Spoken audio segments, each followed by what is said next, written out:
ನಮಸ್ಕಾರ ಸ್ನೇಹಿತರೆ, ಎಲ್ಲ SR TV ಕನ್ನಡ ಚಾನಲ್ ವೀಕ್ಷಕರಿಗೆ ಆತ್ಮೀಯ ಸ್ವಾಗತ.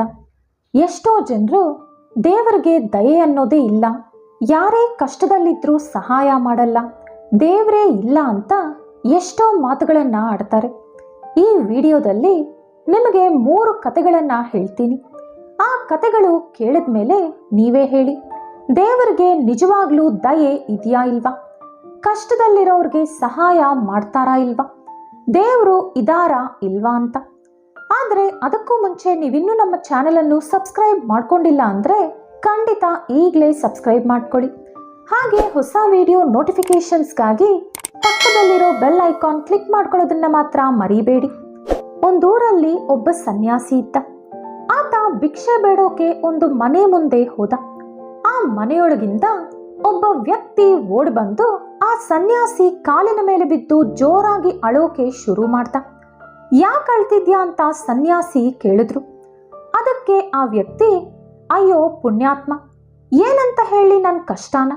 ಈಗ ನೀವೇನೋ ಭಿಕ್ಷೆ ಬೇಡೋಕೆ ನಮ್ಮ ಮನೆ ಮುಂದೆ ಬಂದು ನಿಂತಿದ್ದೀರಿ, ಆದರೆ ನಿಮಗೆ ಕೊಡೋಕೆ ನನ್ನ ಹತ್ರ ಏನೂ ಇಲ್ಲ. ಪ್ರಪಂಚದಲ್ಲಿರೋ ದರಿದ್ರ ಎಲ್ಲ ನನ್ನ ಮನೆಯಲ್ಲೇ ಇದೆ. ನನಗೆ ಎಷ್ಟೋ ಜನ ಸಹಾಯ ಮಾಡಿದ್ರು, ಆದರೂ ಕೂಡ ನನ್ನ ದರಿದ್ರ ಮಾತ್ರ ಹೋಗಿಲ್ಲ. ಆ ದೇವರಿಗೆ ನನ್ನ ಮೇಲೆ ಕರುಣೆನೇ ಇಲ್ಲ. ನನ್ನ ಮನೆಯವರೆಲ್ಲ ಊಟ ಮಾಡಿ 3 ದಿನಗಳೇ ಆಯ್ತು ಅಂತ ಕಣ್ಣೀರಿಟ್ಟ. ಆಗ ಆ ಸನ್ಯಾಸಿ, ಅಯ್ಯೋ ಹುಚ್ಚ, ನಿನ್ನ ಸಾಮರ್ಥ್ಯ ಏನಂತ ನಿನಗಿನ್ನೂ ಗೊತ್ತಿಲ್ಲ. ನೀನು ಮನಸ್ಸು ಮಾಡಿದ್ರೆ ಈ ಪ್ರಪಂಚದಲ್ಲಿರೋ ಬಡವರನ್ನೆಲ್ಲ ಆಗರ್ಭ ಶ್ರೀಮಂತರನ್ನಾಗಿ ಮಾಡ್ಬೋದು. ನೀನು ಬಡವ ಹೇಗಾಗ್ತೀಯಾ ಅಂತ ಕೇಳಿದ್ರು. ಅವರ ಮಾತುಗಳನ್ನು ಕೇಳಿ ಆ ವ್ಯಕ್ತಿ ನಗ್ತಾ, ಅಯ್ಯೋ ಸ್ವಾಮಿ, ನನಗೆಂಥ ಸಾಮರ್ಥ್ಯನೂ ಇಲ್ಲ, ನನ್ನಂಥ ದರಿದ್ರನು ಮತ್ತೊಬ್ಬನಿಲ್ಲ ಅಂತ ನಾನು ಹೇಳ್ತಿದ್ರೆ ನೀವೇನೋ ನನ್ನಂಥ ಶ್ರೀಮಂತ ಇನ್ನೊಬ್ಬ ಇಲ್ಲ ಅಂತಿದ್ದೀರಿ. ನಾನು ಮನಸ್ಸು ಮಾಡಿದ್ರೆ ಬಡವನನ್ನು ಕೂಡ ಶ್ರೀಮಂತನಾಗಿ ಮಾಡ್ತೀನಿ ಅಂತ ಹೇಳ್ತಿದ್ದೀರಿ, ಅದು ಹೇಗೆ ಸಾಧ್ಯ? ಆಗ ಆ ಸನ್ಯಾಸಿ ಆ ವ್ಯಕ್ತಿಯ ಮನೆಯೊಳಗೆ ಬಂದು ಒಂದು ಕಲ್ಲನ್ನ ತೋರಿಸಿ ಅದೇನು ಅಂತ ಕೇಳಿದ್ರು. ಅದೇನ್ ಸ್ವಾಮಿ ಹಾಗೆ ಕೇಳ್ತಿದ್ದೀರಾ? ಕಾಣಿಸ್ತಿದೆ ತಾನೆ, ಅದು ಕಲ್ಲು ಅಂದ ಆ ವ್ಯಕ್ತಿ. ಅದು ಕಲ್ಲಲ್ಲ, ಇನ್ನೊಂದ್ಸಾರಿ ಸರಿಯಾಗಿ ನೋಡಿ ಹೇಳು ಅಂದ ಸನ್ಯಾಸಿ.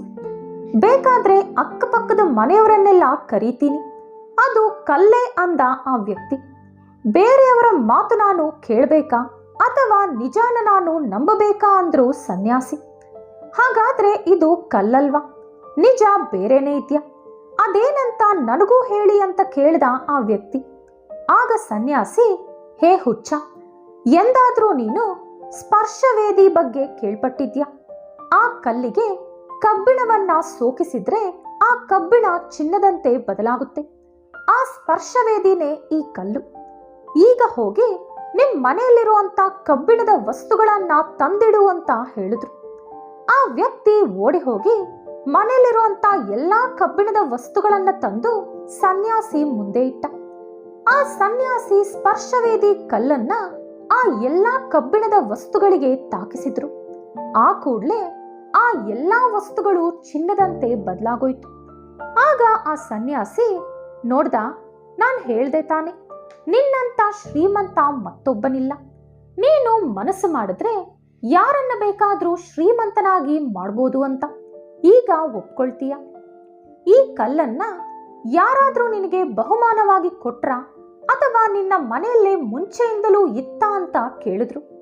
ಅದಕ್ಕೆ ಆ ವ್ಯಕ್ತಿ, ಯಾರೂ ಕೊಟ್ಟಿಲ್ಲ ಸ್ವಾಮಿ, ಇದು ನಮ್ಮ ತಾತ ಮುತ್ತಾತರ ಕಾಲದಿಂದಲೂ ನಮ್ಮನೇಲೇ ಇದೆ. ನಮ್ಮ ತಾತ ಮುತ್ತಾತರು ಈ ಕಲ್ಲನ್ನ ಪೂಜೆ ಮಾಡ್ತಿದ್ರು, ಹಾಗಾಗಿ ನಾನಿದನ್ನ ಬಿಸಾಡದೆ ಹಾಗೆ ಇಟ್ಕೊಂಡಿದ್ದೆ ಅಂತ ಹೇಳ್ದ. ಆಗ ಆ ಸನ್ಯಾಸಿ ನೋಡ್ದ, ಆ ದೇವರ ಅಪಾರವಾದ ಕರುಣೆ ದಯೆ ನಿನ್ನ ಮೇಲೆ ಎಂದಿನಿಂದಾನೂ ಇದೆ. ಈ ಕಲ್ಲು ನಿಮ್ಮ ತಾತ ಮುತ್ತಾತರ ಕಾಲದಿಂದ ನಿನ್ನ ಮನೆಯಲ್ಲೇ ಇದೆ, ಆದ್ರೆ ಅದರ ಶಕ್ತಿ ಮಹಿಮೆಯನ್ನ ಮಾತ್ರ ನಿನ್ನಿಂದ ತಿಳಿದುಕೊಳ್ಳಲು ಸಾಧ್ಯ ಆಗ್ಲಿಲ್ಲ. ಅದೇ ರೀತಿ ದೇವರು ಕೂಡ ಯಾವಾಗ್ಲೂ ನಮಗೆ ಸಹಾಯ ಮಾಡ್ತಾನೆ ಇರ್ತಾರೆ, ಆದ್ರೆ ನಾವು ಮಾತ್ರ ಅದನ್ನ ತಿಳ್ಕೊಳ್ಳಲ್ಲ. ದೇವರು ಏನೂ ಮಾಡಿಲ್ಲ, ದೇವ್ರು ನನ್ನ ಮೇಲೆ ದಯೆ ತೋರಿಸಿಲ್ಲ ಅಂತ ಪ್ರತಿದಿನ ಅಳ್ತಾ ಇರ್ತೀವಿ. ನಿನಗೆ ಜೀವನದಲ್ಲಿ ಯಾವೊಂದು ಚಿಕ್ಕ ಸಹಾಯ ಸಿಕ್ಕರೂ ಅದು ಆ ದೇವರು ಮಾಡಿದ ಸಹಾಯ ಅಂತಾನೆ ತಿಳ್ಕೋಬೇಕು ಅಂತ ಹೇಳಿ ಆ ಸನ್ಯಾಸಿ ಅಲ್ಲಿಂದ ಹೊರಟೋದ್ರು. ಅಂದಿನಿಂದ ಆ ವ್ಯಕ್ತಿ ಎಲ್ಲರಿಗೂ ಸಹಾಯ ಮಾಡ್ತಾ ದೇವರ ಬಗ್ಗೆ ಧ್ಯಾನ ಮಾಡ್ತಾ ಸಂತೋಷವಾದ ಜೀವನನ ಕಳೆದ. ಎರಡನೇ ಕತೆ. ಕೆಲ ವ್ಯಕ್ತಿಗಳು ಒಂದೂರಿಂದ ಇನ್ನೊಂದೂರಿಗೆ ನಡ್ಕೊಂಡು ಪ್ರಯಾಣ ಮಾಡ್ತಿದ್ರು. ಇದ್ದಕ್ಕಿದ್ದಂತೆ ಜೋರಾದ ಮಳೆ ಶುರುವಾಯಿತು. ದಾರಿಲ್ಲೊಂದು ಧರ್ಮಶಾಲೆ ಕಾಣಿಸ್ತು. ಸರಿ, ಮಳೆ ನಿಲ್ಲೋವರೆಗೂ ಒಳಗಡೆ ಕೂರೋಣ ಅಂತ ಎಲ್ಲರೂ ಧರ್ಮಶಾಲೆ ಒಳಗೆ ಹೋದ್ರು. ಒಳಗೆ ಹಲವಾರು ಕೋಣೆಗಳಿದ್ವು. ಎಲ್ಲರೂ ಭಾಗಗಳಾಗಿ ಆ ಕೋಣೆಗಳೊಳಗೆ ಹೋಗಿ ಕೂತ್ಕೊಂಡ್ರು. ಒಳಗೂ ಕೂಡ ವಿಪರೀತವಾದ ಗಾಳಿ, ಮಳೆ ಹನಿಗಳು ಕೂಡ ಬೀಳ್ತಾ ಇತ್ತು. ಆದ್ರೆ ಒಂದೇ ಒಂದು ಕೋಣೆ ಒಳಗಡೆ ಮಾತ್ರ ಸ್ವಲ್ಪ ಬೆಚ್ಚಗಿತ್ತು. ಎಲ್ಲ ಕೋಣೆಗಳು ತಣ್ಣಗಿದ್ರೆ ಇಲ್ಲಿ ಮಾತ್ರ ಬಿಸಿಯಾಗಿ ಏಕಿದೆ ಅಂತ ಸುತ್ತಮುತ್ತ ನೋಡಿದ್ರು. ಮೂಲೆಯಲ್ಲಿ ಬೆಂಕಿ ಕಾಣಿಸ್ತು. ಅದರ ಮೇಲೆ ಬೂದಿ ಮುಚ್ಚಿದ್ರಿಂದ ಬೆಂಕಿ ಯಾರಿಗೂ ಕಾಣಿಸ್ತಿರ್ಲಿಲ್ಲ. ಅಲ್ಲೇ ಕಟ್ಟಿಗೆಗಳು ಕೂಡ ಇದ್ದು. ಆ ಕೋಣೆಯಲ್ಲಿದ್ದವರು ಆ ಕಟ್ಟಿಗೆಗಳನ್ನ ಹಾಕಿ ಬೆಂಕಿನ ಹಚ್ಚಿದ್ರು. ಅದನ್ನ ನೋಡಿ ಅಕ್ಕಪಕ್ಕದ ಕೋಣೆಯಲ್ಲಿದ್ದವರೆಲ್ಲ ಬಂದು ಒಬ್ಬೊಬ್ರು ಒಂದೊಂದು ಕಾರಣಕ್ಕೆ ಬೆಂಕಿನ ತಗೊಂಡು ಹೋಗೋಕೆ ಶುರು ಮಾಡಿದ್ರು. ಒಬ್ರು ದೀಪ ಹಚ್ಚೋಕೆ, ಒಬ್ರು ಮೈ ಬೆಚ್ಚಗ್ ಮಾಡ್ಕೊಳ್ಳೋಕೆ, ಒಬ್ರು ಯಜ್ಞ ಮಾಡೋಕೆ, ಒಬ್ರು ಅಗ್ನಿಹೋತ್ರಕ್ಕೆ. ಹೀಗೆ ಇದರಿಂದ ನಾವು ತಿಳ್ಕೋಬೇಕಾದದ್ದು ಏನಂದ್ರೆ, ಜನಕ್ಕೆ ಆ ಬೆಂಕಿ ಕಾಣಿಸದೇ ಇರುವಾಗ್ಲೂ ಕೂಡ ಆ ಕೋಣೆ ಬೆಚ್ಚಗಿತ್ತು. ಬೆಂಕಿ ಕಾಣಿಸಿದ ನಂತರ ಎಲ್ಲರೂ ಕೂಡ ಅದರಿಂದ ಅನೇಕ ರೀತಿಯಾದ ಲಾಭಗಳನ್ನ ಪಡ್ಕೊಂಡ್ರು. ಕೆಲವರು ಬೆಂಕಿಯನ್ನ ದೇವರು ಅಂತ ಪೂಜೆ ಮಾಡಿದ್ರೆ, ಕೆಲವರು ಅದೊಂದು ಜಡ ಪದಾರ್ಥ ಅನ್ಕೋತಾರೆ. ಆದ್ರೆ ಬೆಂಕಿಯಲ್ಲಿ ಎರಡು ಶಕ್ತಿಗಳಿರುತ್ತವೆ.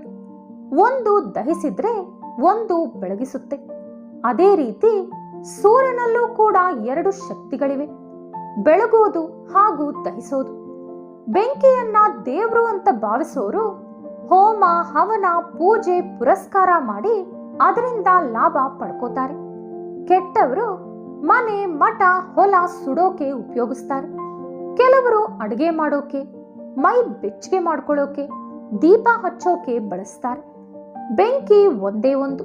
ಅದನ್ನ ಬಳಸುವಂತ ವಿಧಾನ ಮಾತ್ರ ಹಲವಾರು.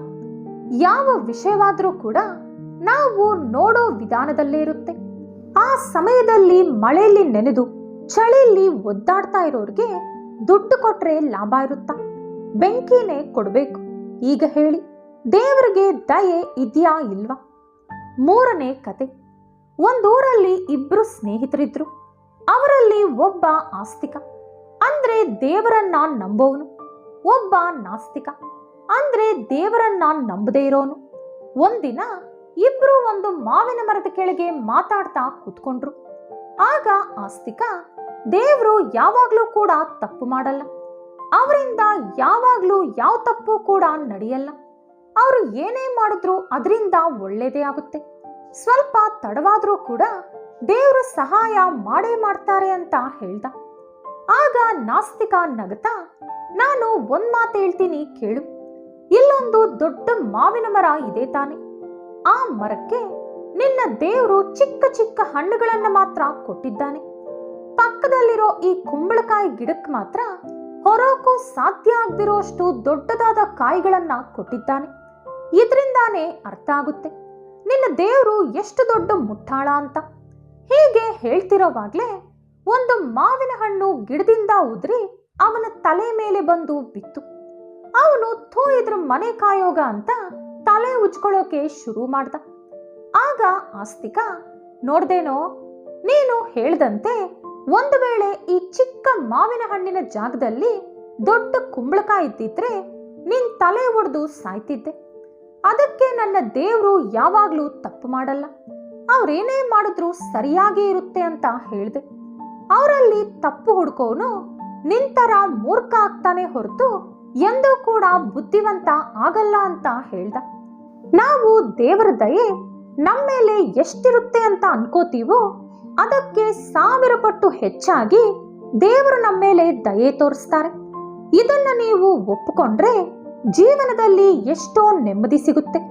ನಮಗೆ ಮೊದಲು ದೇವರ ಮೇಲೆ ನಂಬಿಕೆ ಇರಬೇಕು. ಶ್ರದ್ಧೆ ಇರಬೇಕು. ಇವೆರಡೂ ಇದ್ರೆ ಆ ದೇವರ ದಯೆ ನಮ್ಮ ಮೇಲೆ ಯಾವಾಗ್ಲೂ ಇರುತ್ತೆ. ಈ ವಿಡಿಯೋ ನಿಮಗಿಷ್ಟವಾದಲ್ಲಿ ಲೈಕ್ ಹಾಗೂ ಶೇರ್ ಮಾಡಿ. ಇಂತಹ ಹೆಚ್ಚಿನ ಉಪಯುಕ್ತ ಕಥೆಗಳಿಗಾಗಿ ತಪ್ಪದೇ ನಮ್ಮ ಚಾನೆಲ್ ಅನ್ನು ಸಬ್ಸ್ಕ್ರೈಬ್ ಮಾಡ್ಕೊಳ್ಳಿ. ನಾಳೆ ಮತ್ತೊಂದು ವಿಡಿಯೋದೊಂದಿಗೆ ಪುನಃ ಭೇಟಿಯಾಗೋಣ. ಧನ್ಯವಾದಗಳು.